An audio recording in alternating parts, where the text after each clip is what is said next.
Great. So, good evening, Prab. Formally, thank you for taking time on a Saturday. I know your schedules have been crazy. Thank you for sparing this time to speak to our investors, and thank you to everyone who's joined us on the call to hear into this session. Um, as all of you know, GRIP is a platform that offers a alternative investment platform in the form of lease finance. We curate and discover companies that are looking to take assets like vehicles, electronics, and furniture on lease, and provide individual investors the opportunity to contribute towards those assets and make a financial return. I think we're incredibly excited, or even more excited in this case, because we've been looking, at least for the last 4 or 5 months, for an opportunity to bring our model to medical infrastructure. And I think the situation's got precipitated over the last few months, where infrastructure has really been constrained. And if the capital that we're deploying and the returns that we are creating is able to also help build that capacity in our country, I think that's a great impact investment opportunity for us to facilitate. We're also happy, perhaps this is our first experience with anything in the medical sector. We predominantly focus on logistics or mobility, and hence maybe the perfect start to make an entry in medical sector with a medical logistics play. And that's what allowed us to get so comfortable so quickly and be bullish on going ahead with Stan Plus. Just to introduce our panelists for today, Prab's been a pharma guy through and through. I think, Prab, when you were talking about Bombay experience, it was probably your time at Narsi Munji. And then after my education here. Yeah, your education here. And then after an MBA at INSEAD, Prab and two of his, I believe, classmates started what is Stan Plus today. I'll allow Prab to introduce that, but I think what they have been able to create both as a B2C platform as well as a large offering to hospitals and enterprises is tremendously valuable in the way that healthcare can be delivered and access to hospitals can be provided at an incredibly reliable speed or a reliable pace. Prab, over to you to just introduce yourself, talk a little bit about the company's business model, and then we'll dive into some questions. Thank you so much, Nikhil. I am so excited to be here, and the fact that GRIP's been so quick in bringing us on board, hearing us out on our need for more ambulances for the country and for our people.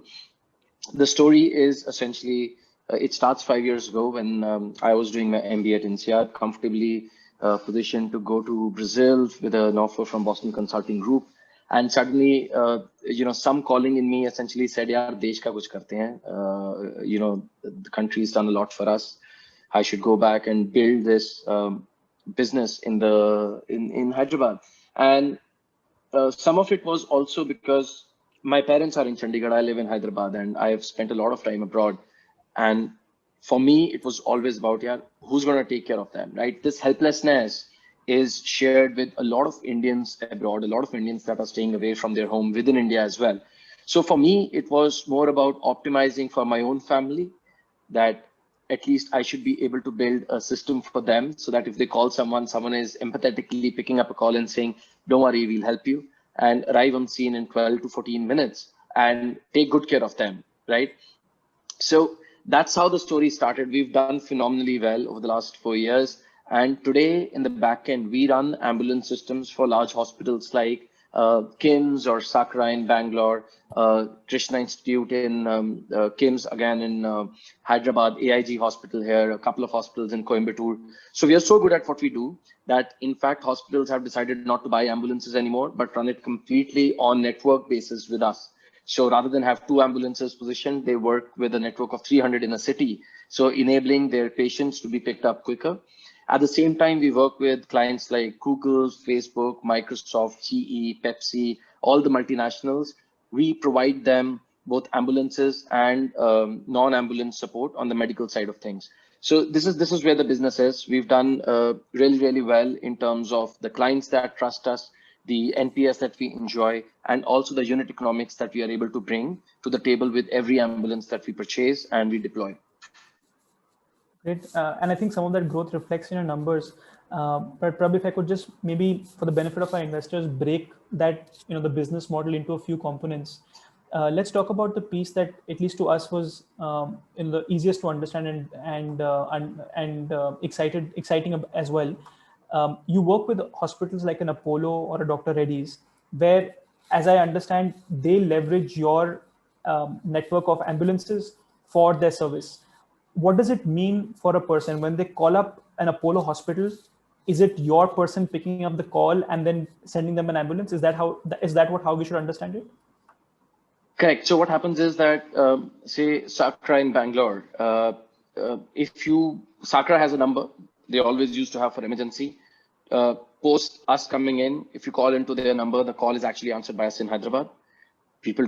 Patients don't get to know. It's just that we pick up a call in 5 seconds and we say, Sakra, Red 911, how can we help?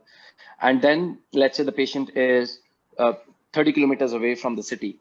Earlier, the hospital would send the ambulance all the way from the hospital, but now we're able to find the quickest ambulance, bring the patient in. It saves a lot of time for the patient, but it also is far more efficient in terms of both clinical and logistics approach to things. It's also economically more viable to do that.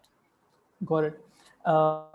And when you, in these kind of arrangements with hospitals, I understand you have a long-term contract, 3 to 5 years typically, for providing these services. Is that again the correct understanding? Yes, we insist and prefer long-term contracts. So do the hospitals, because they are giving a very core part of their business away to us. So there is a learning stage, and then we scale up. So just to give an example, KIMS in Hyderabad started with us around 4 years ago. Initially, they used to own 5 ambulances. They gave us 5 ambulances to operate, but now they've dumped all those ambulances because they were aging, and now the system is completely run on cloud with us. So we've given 4 ambulances to them from our side, but they require around 28 ambulances to service the load that they have. All of this is done on a network. So when we buy a new ambulance, we bring it, we park it in a city, and then it becomes a pooled asset for multiple enterprises and hospitals to utilize. It's very similar to how 911 operates in the US, where there is decoupling of the enterprise or a hospital from the ambulance system. It is operated through a 911 system that does central triaging and dispatches the ambulance where the patient is, and then a hospital decision is taken. It's very similar to that. Yeah, maybe to even simplify it, just could we think of it as an Ola for ambulances, where you have the closest? Not entirely. From a logistics and principle point of view, yes, we could. So Ola is essentially where it's an asset light model, right? We have an asset right model. We basically make it as convenient as, say, an Ola or Uber to book an ambulance with us. But at the back end, the patient doesn't get to know who owns the ambulance. It's possible because 70% of the trips are done by ambulances we own or we lease in from platforms like you.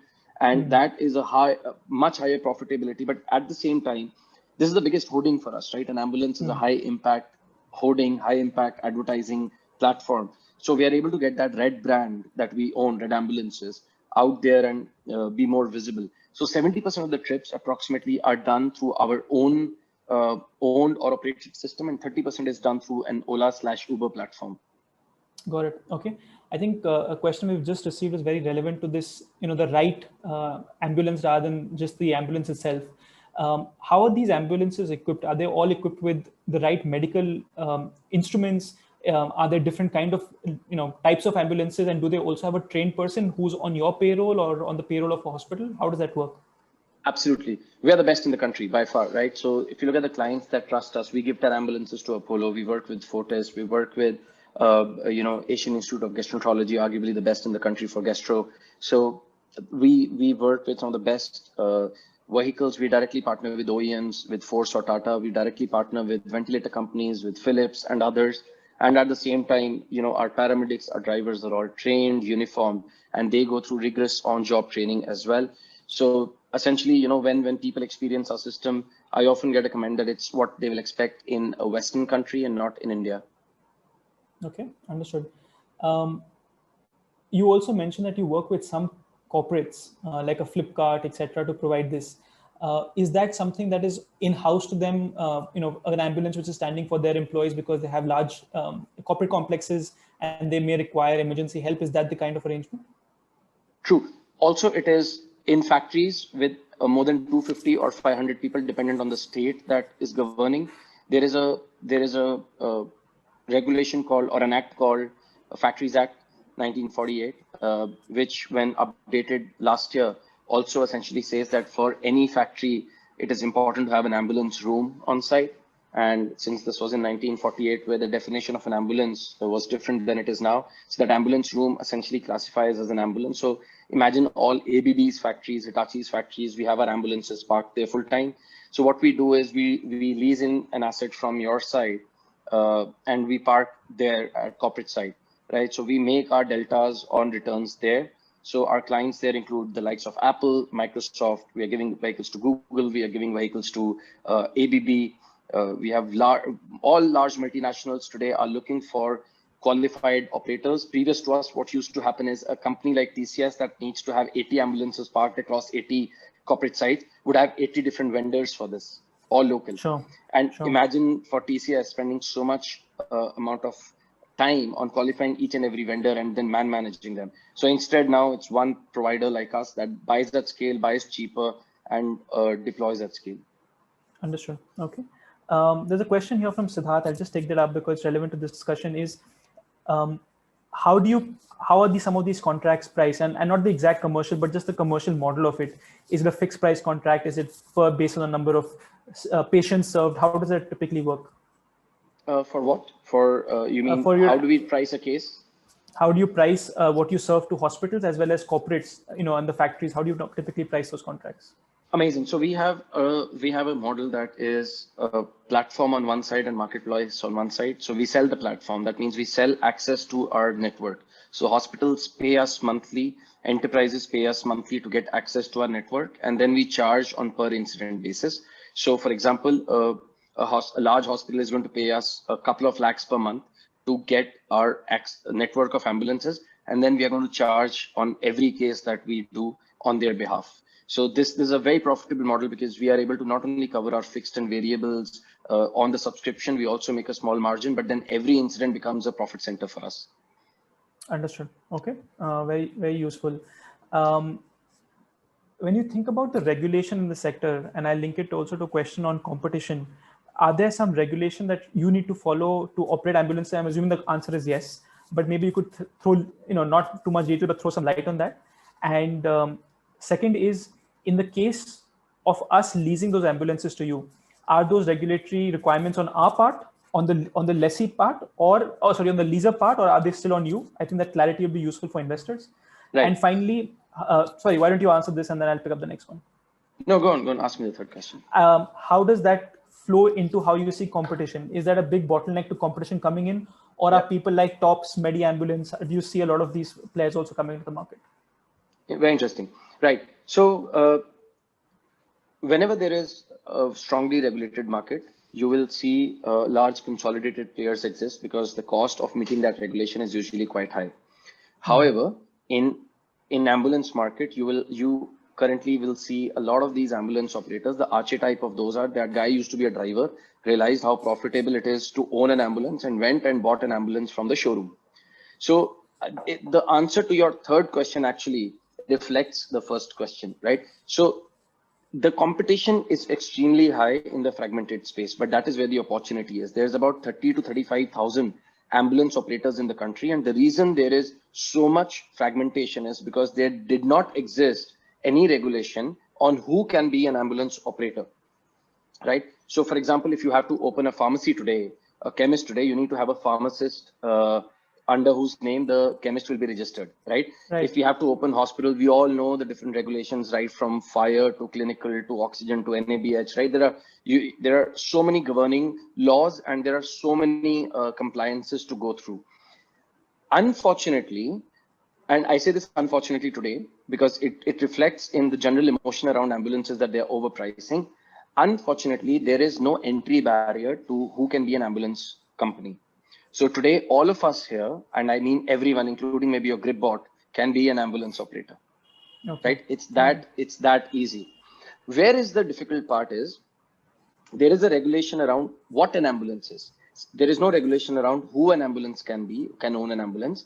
What an ambulance is very closely defined in National Ambulance Code.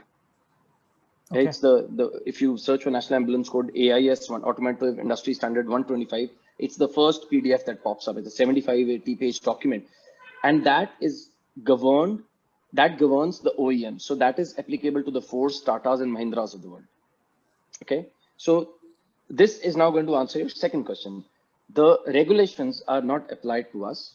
The regulations are applied to OEMs. So when an OEM gives us a vehicle, it has to meet a certain standard.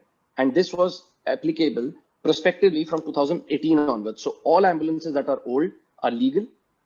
Any ambulance after 2018 has to follow a NAC standard. And those standards are fairly well defined. Load bearing of the stretcher, fire retardant of the body, sound and decibel of the siren, the intensity of the lights, all of that is fairly well governed in the National Ambulance Code. Where we are actually now beginning to do some of our advocacy is limit who can be an ambulance operator, right? Put some governing standards, the quality of an ambulance operator, right? And this will A, benefit the country, it will benefit the citizen, B, it will always benefit a larger player that is able to deliver at scale a better service. Right. Okay. Does that answer all your three questions? Just the last part of that, how do you see institutional competition? I can understand anyone can have an ambulance, but how do you see institutional competition for your business model? Are there other players who are looking to build large networks here? Look, it's like, imagine there is one hospital in a city, right? And limited by the number of beds. But the number of patients are 7 times or 8 times the number of beds. So either I build 2 more hospitals or 3 more hospitals, or I welcome the competition, because in the end, the objective is to help the countrymen and help the patients. Currently, the problem is not how the pie is cut. The problem is the size of the pie. 14% of Indians get help when they need, right? Our objective should be get that 14% to around 85-90%, which is what Western countries boast about. And then we'll talk about who's big, who's not.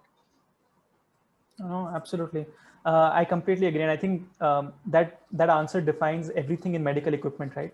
And so many other things in our country where there is a lot of need for infrastructure to really ramp up for us to be able to provide good quality services rather than really the who of providing the services. Yep. And ours is a 7-year business. You know, if someone has an ambulance, he or she has it for 7 years, doesn't buy new or keeps it up, in 7 years, there's going to be a new player. So, you know, what this means is that for players like us as well, it's always a red queen. We have to keep running at much faster speed to just stay on the course, right? So the market is very large. There is immense ability for us to go from tier 1 to tier 2 to tier 3 to rural. Also on a horizontal, go from, say, an enterprise to a hospital to B2C. And eventually we could also talk B2G, which is not currently our scope. But the fact remains, it's a very deep market. It's a very strong unmet need. And I'm assuming that people here from all over the country, and if I were to take a survey here of what is the biggest ambulance brand in your city, you will get 10 different answers for 10 different cities. So right now there is so much consolidation to happen and so much scale to happen. Red ambulances will be in all the cities that people are present here in about 30 months from now, right? So that's where we are going. Well, that sounds exciting. Okay. I'm going to come back to something you said earlier and make sure that that's interpreted correctly. When you said this is a 7-year business, is that how you define the life of the ambulance? Is that the correct way to speak about it? Yes. Perfect, right? And I think that's important from our investors' perspective, because we are leasing these vehicles to you for 3 years. I think it's important for investors to take back that the asset is actually is usable for much longer period of time. The second part is the assets that go within it. And, you know, probably you've spoken about it, but it'll be great to talk from your experience that you are going to go to a Tata Motors to buy a vehicle, and Tata Motors in return is going to equip that vehicle with the medical equipment that you require and become the OEM that certifies the requirements that they meet under the act. And that vehicle total costs 26.5 lakh rupees, including all the medical equipment. Is that the right way to think about it? Absolutely. Yeah. Okay, perfect. So I think that answers a bunch of questions that came up. When I know you have a specific question also about talking about the breakup of price, we'd be happy to take that up separately with you and give you those details. Prabh, if you could just maybe talk a little bit about the way these vehicles are used, right? Is there, because we've done a lot of shared mobility assets, and one of the concern has always been the drivers are changing, this is not maintained well, all of that stuff. Who gets into the maintenance of these assets? Is there a dedicated driver to it? Is your company, you have a fleet of ambulances?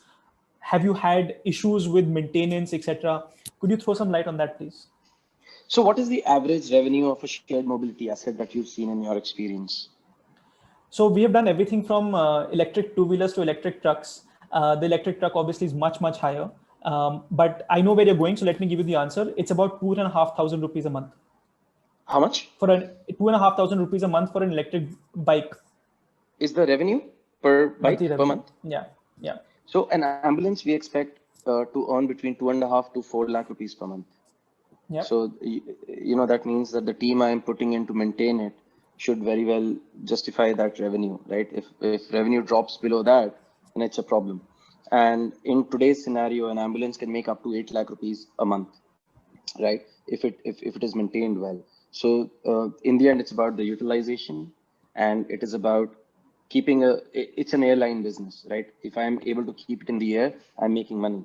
So, that's where the key is. I have hired our fleet head, is the person who used to manage INS Vikramaditya. He was second in command there. Oh, really? So That's fantastic. he's Commander Vikas Wilson. He's come in there. People used to call him Missile, because he's been responsible for he governed and maintained the missile system on India's only aircraft carrier. So we look at our ambulances as missile. In fact, the first ALS we ever got, he called it Spud. So the idea here is that an ambulance needs to be able to get fired at a click of a button, right? And that's how we look at it. That means that be always prepared at the back end. Okay. No, thanks for that. And we have KPIs and dashboards to see what's live, what's not, what's the downtime, what's the dead kilometers. Perfect. Okay. I see a few more questions on the P&L and the breakup of the unit economics. We'll take those offline. I don't want to get into that level of detail over a call, but I just want to let the investors know that we'll be happy to answer their questions subsequently. One of the questions that maybe I can pick for you, Prab, is you've talked about obviously the fact that the utilization of the ambulance is good, the revenue is good, but why is the IRR on this transaction lower than a typical transaction, right? And I thought let me answer that question for two reasons really. One is that we think about at Grip, right? And I'm not linking it to any transaction. We think about every transaction as being a combination of risk and reward. Okay. We also think about risk being associated with both the company we're leasing with as well as the asset we are leasing. Okay. In the case of StanPlus, I think on both accounts there is a tremendous amount of comfort. As a business, 27 crores in FY21 revenue, profitable business, cash flow positive, as well as part of a sector which is growing and which is fundamentally defining how critical it is for the Indian economy and for health of Indians. So a lot of positivity on the business side.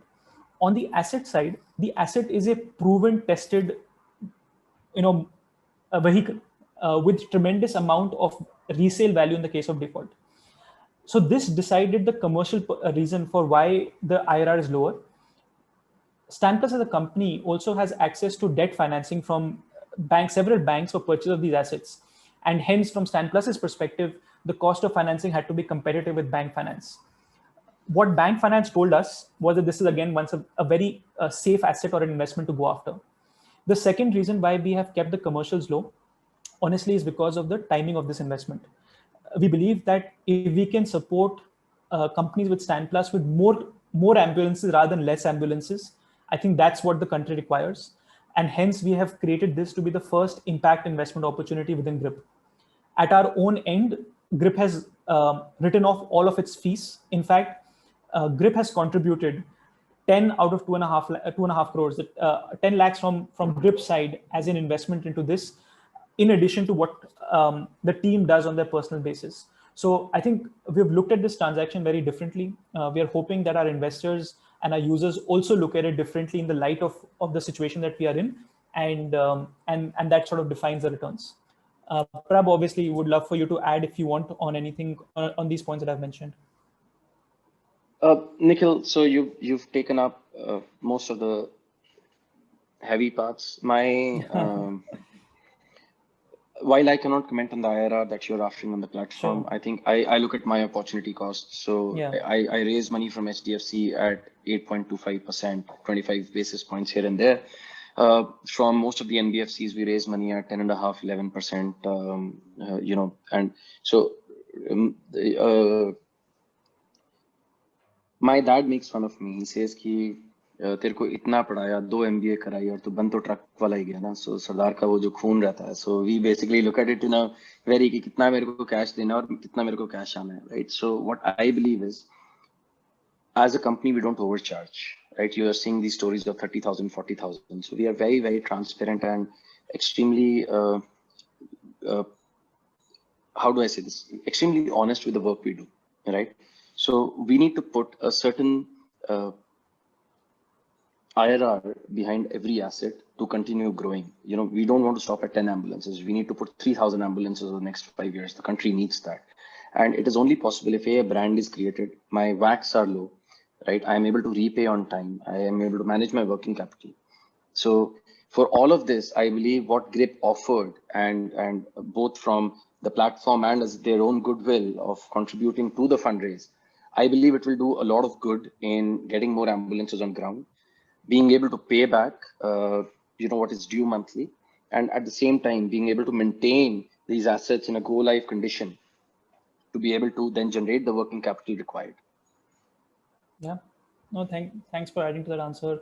And just to close on this point, we are very keen to actually not just do 10 ambulances with Stand Plus, but to try to double that to 20.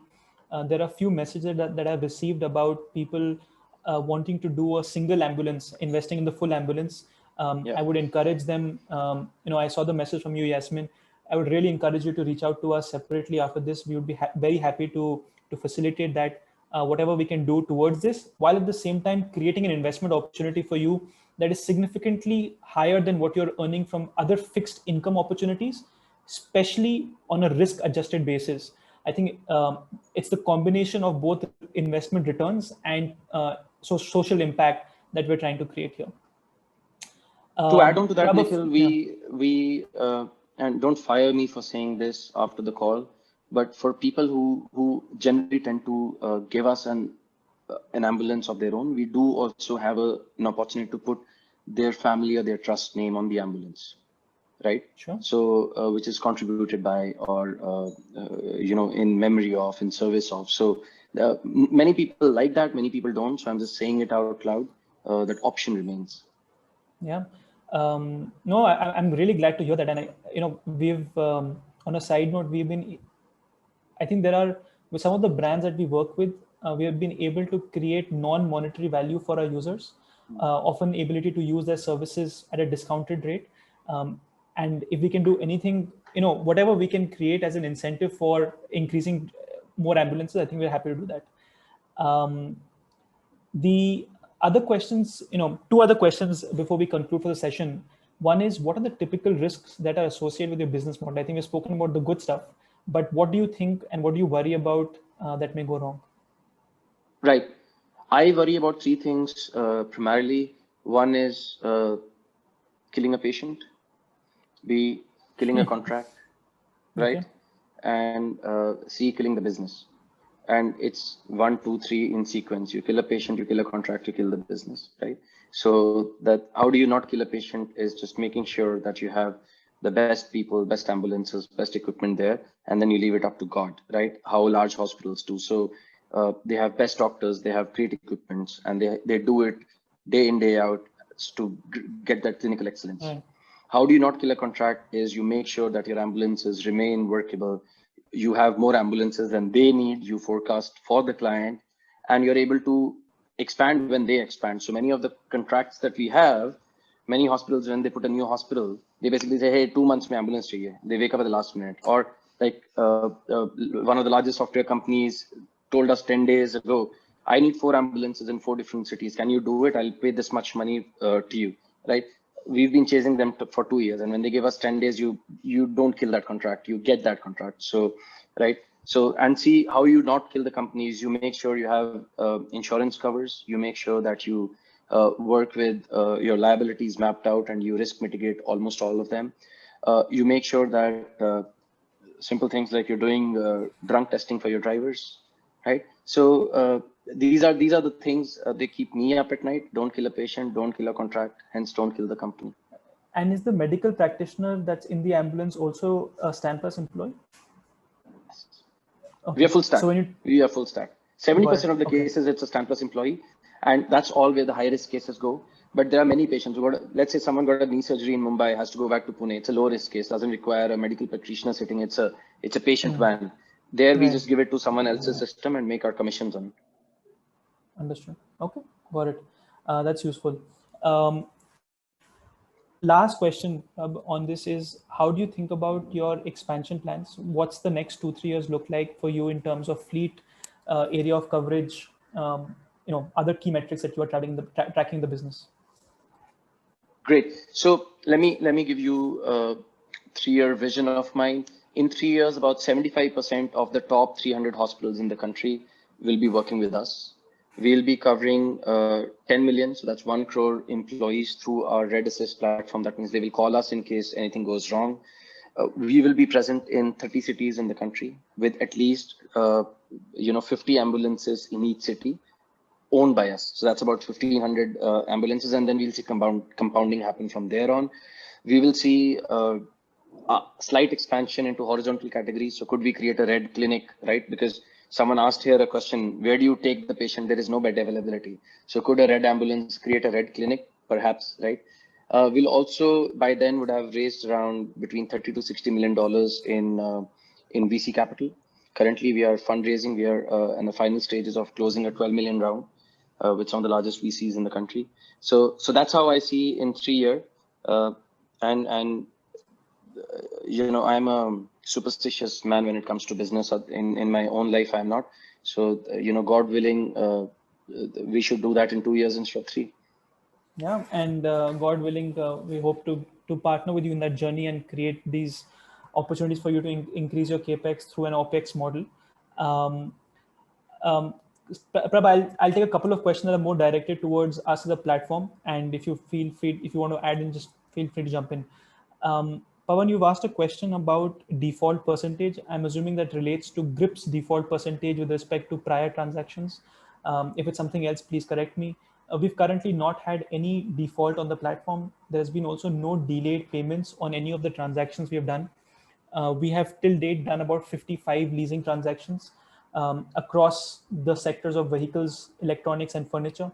And we're fortunate that based on the way we have selected the transaction, selected the asset, we've not had any such default when it comes to that. The other question was on just the deal itself. As I've mentioned before, we're creating an opportunity to lease 10 ambulances. Each costs roughly 26.5 lakh rupees. The pre-tax IRR for this transaction is 70.5%. Post-tax, which is adjusted for the tax that you would pay as an investor, but that is paid by us on your behalf, is around 10.5%. And the transaction is structured for 3 years. If you're interested, and Yasmin, I understand that you've not had a call with us. I will call you personally and speak about it. But if there is an interest in doing a full ambulance with Stan Plus, we're very happy to facilitate that for you. As Prabha has mentioned, there is also an opportunity for you to have the ambulance dedicated to someone in your family or in the name of a loved one, and we would be very happy to support that. I'm going to wrap up this session with 2 questions, Prabha, which are not related to the lease transaction. One is, I think all of us would love to hear how your experience on the ground has been the last few months. Are you seeing things changing? I mean, all of us are looking for information. Are you seeing things changing? Are we getting out of the second wave sooner rather than later? And number 2, there are a bunch of requests to potentially participate in the equity round of your company. And if you could share maybe the possibility of doing that. Let me take the equity part up. Sure. First, we are at this point of time raising a large fund. We are in active discussions with few term sheets on the table, and we expect the closure to happen over the next month and a half. We We would love to speak to anyone who's willing to contribute to the cause. And while I don't promise that there is space left on the deal, but I don't know who's asking that question. No, fair I'm enough. talking to a screen, Yeah. so I would never say no to listening to who's on the other side asking for this. So the short answer is yes. And Nikhil, is it okay for me to drop my email ID here? Please do. Maybe someone can do it on my behalf from your team. I don't Why know don't whether to do it we? in Q&A. Sure. Why don't we take care of that? We'll have the conversation and come back to you in a consolidated manner, so that makes uses your time more efficiently, and Sure. we'll have have some of those initial conversations and on our side, and then circle them to you. Yeah. Absolutely. So let me talk about something that I haven't spoken about at all till now. So our business at StanPlus is structured in a pyramid. At the base is what we call a delivery arm, right? The actual product we deliver, which is we manage a case on behalf of a hospital or an enterprise. So that's the delivery arm that's called Red Ambulances. Then we have at the middle layer is essentially what we call the assistance, right? So what we do here is we answer calls on behalf of hospitals. It's called 911 Red internally. So what we are able to do is we are able to answer emergency calls from anyone. It could be a large company. So for example, let me take an example, Tata. So I can say, when I give a dedicated number to Tata and Tata calls in and I charge them a monthly subscription and I say Red 911 for Tata, how can I help? So, then the Tata employee basically gives me information and I'm able to deliver ambulances wherever they need it in the country. Now on the top layer is something what I call as Red Assist. So Red Assist currently handles about 1 million plus employees for large companies like Facebook, even small companies like a Rupeek or a Razorpay. So we have about 45 plus clients that pay us on monthly basis, almost 2 to 3 lakh rupees to take care of anything that their employees need on the health side. So we are the genie at the back end. So someone calls us and says, मेरे को oxygen cylinder चाहिए, अगले 3 घंटे में it will be done. If someone says कि मेरे को emergency consult चाहिए in 3 minutes, it will be done. So we have that arm that is called Red Assist. Okay. So through Red Assist, we are able to essentially answer at scale a lot of COVID-linked inquiries also that is coming in. And so we do air ambulance. So for example, for a large corporate client, we are moving today a patient from Delhi to Bhopal. For another, we are looking for an ECMO bed in Chennai, right? So we do all of this because that's what they call and they ask us. That Red Assist is $1 million plus subscription business that we created. It became $1 million subscription business in last 1 month, right? But because of that, we get a complete data on what's happening in India, right? Yeah. So to answer your question, now this is an extended background to answer your question. The second peak has not been reached in the country, but it has been reached in a few cities. And what we saw in Mumbai a month ago and Delhi 2.5 weeks ago is currently Chennai. So what was last week Bangalore is today Chennai and Kolkata. So we are seeing these inquiries coming in of RT-PCR, of COVID bed, of oxygen cylinder now from Chennai. Whereas in Delhi, we are sitting at serious cases who went to Rohtak, went to Panipat, and suddenly they've gotten serious. Now they need advanced care, so they want to come back to Delhi. So the way it happens is that COVID, the case doesn't get serious in 3 days. It takes 20 days to get serious. So let's say that Delhi was at its peak a week and a half ago. So we're going to see a lot of cases getting serious in Delhi. Now the peak is closer in Chennai. Kolkata is still not there, but it's going to happen. Then there's all the cities that we don't even talk about where even RT-PCR is not even happening. So a lot of MP, UP, Bihar, Jharkhand, Chhattisgarh, people either from a taboo point of view are not getting testing done or there are no facilities available. So only God knows how many cases there exist, but at least our data points out that it's not as low as what our newspapers tell us. So if I were in your place, I would continue to remain cautious. I still have sleepless nights on the number of calls I get. They have not declined. They're only increasing. It's just that they went from Bombay to Delhi now to Chennai. And as Mumbai opens up, we will continue to see these waves. They will continue to get smaller and smaller as we vaccinate more and more people. But remember, with every wave, we'll have far more serious cases than before. Yeah.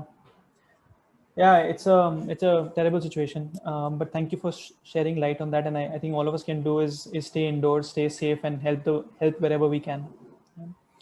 Pradeep, on that note, thank you so much. We'll allow you to get back to the more important work of saving lives.